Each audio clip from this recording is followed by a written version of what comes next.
ये कहानी है जिन की, एक ऐसे लड़के की जिसे अपने आसपास की दुनिया पे पूरा भरोसा था, लेकिन जब सच उसके सामने आया तो इतना डरावना था कि उसके होश उड़ गए। कहानी के शुरुआत में जिन अपने माँ बाप और बड़े भैया यूसुफ के साथ नए घर में शिफ्ट होता है। नए घर, नए सपने, सब कुछ सही लग रहा था। मगर एक बात अजीब थी। घर में एक कमरा था जो बंद था और जिन को उसमें जाने से मना कर दिया गया था। रात के अंधेरे में अक्सर उस कमरे से अजीब आवाजें आती, जैसे कोई खटपट हो रही हो। लेकिन सबसे बड़ा हादसा तब हुआ जब जिन ने देखा कि कुछ गुंडे उसके भाई यूसुफ को किडनैप करके वैन से ले जा रहे होते हैं। जिन अपने बड़े भाई को बचाने के लिए उस वैन का पीछा करता है, पर वो वैन काफी दूर चली जाती है। अपने भाई को लेकर जिन काफी परेशान हो जाता है। वो तुरंत पुलिस को किडनैपिंग के बारे में बता देता है, लेकिन जिन ने जो वैन का नंबर पुलिस ऑफिसर को दिया था वो एग्जिस्ट ही नहीं करता। लेकिन सबसे हैरानी की बात यह है कि 19 दिन बाद यूसुफ घर वापस लौट आता है। अपने भाई को सही सलामत देखकर जिन बहुत ज्यादा खुश हो जाता है। अब सब कुछ नॉर्मल लग रहा था, मगर ऐसा नहीं था, कुछ तो गड़बड़ थी। जिन को अपने भाई का चलने का तरीका अलग लगता है। हर रात उसका भाई कहीं पर जाता रहता है। एक रात जिन ने अपने भाई का पीछा किया ताकि वो पता लगा सके कि उसका भाई रात में जाता कहाँ है, और उसे पता चलता है कि उसका भाई हर रात पुलिस ऑफिसर से मिलने आता है। तभी ये लोग जिनको यहाँ पर देख लेते हैं और इसका भाई तुरंत जिनको पकड़कर उसे बेहोश कर देता है। जब जिनकी आंखें खुलती है तो खुद को अपने घर में पाता है।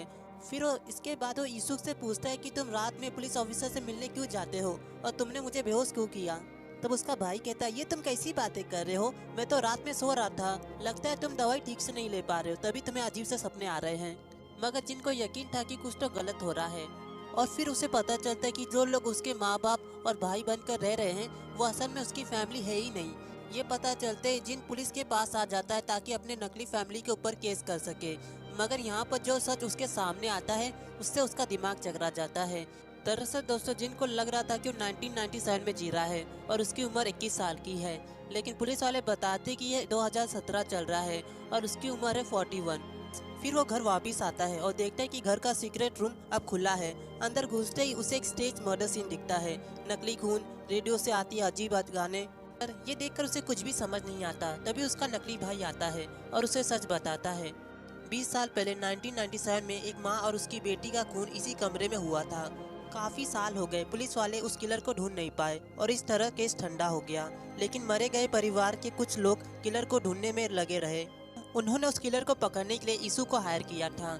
काफी मेहनत के बाद उसे पता चला कि वो किलर असल में जिन था, जिसने एक माँ और बेटी का खून किया था। जिन को किडनैप करके उसके साथ टॉर्चर किया गया ताकि वो बता सके कि उसने मर्डर क्यों किया। लेकिन जिन की याददाश्त जा चुकी थी, उसे अपने पास के बारे में कुछ भी याद नहीं था। इसलिए इन लोगों ने एक साइकेट्रिस्ट से मदद ली और हिप्नोसिस और ड्रग्स की मदद से जिन को फिर से 1997 में जीने पर मजबूर किया ताकि उसकी याददाश्त वापस आ जाए।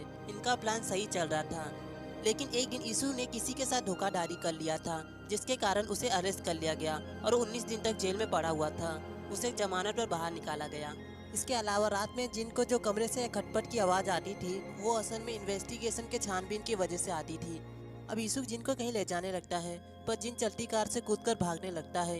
यीशु तुरंत उसका पीछा करता है, पर बेचारे का एक्सीडेंट हो जाता है और यहाँ एक ट्रक जिनको भी ठोक देता है। उसे हॉस्पिटल ले जाया जाता है। इस घटना से जिन की याददाश्त वापिस आ जाती है।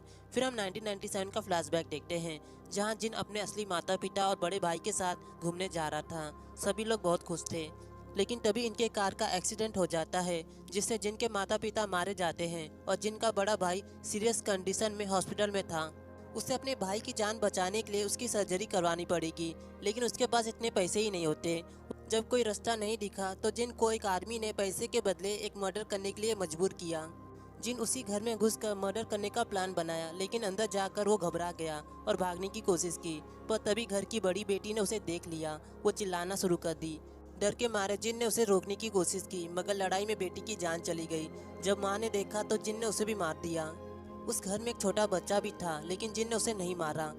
असलियत में जिन को मर्डर करने का जिसने काम दिया था वो असल में एक डॉक्टर था, जो जिन के बड़े भाई का इलाज कर रहा था।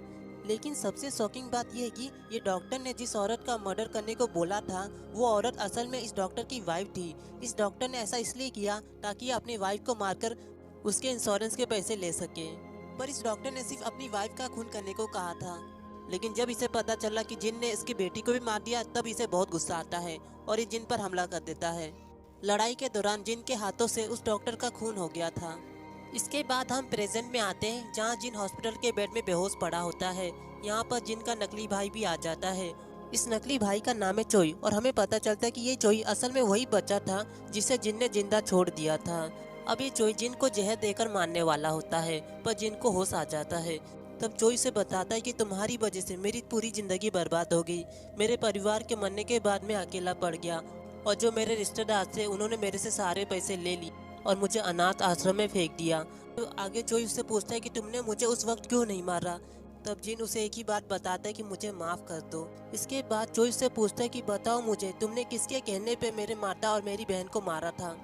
यहाँ पर जिन उसे झूठ बताता है कि वो सारे खून मैंने ही किए थे, पर चोई को पता है कि ये सब उसके पिता ने करवाया था।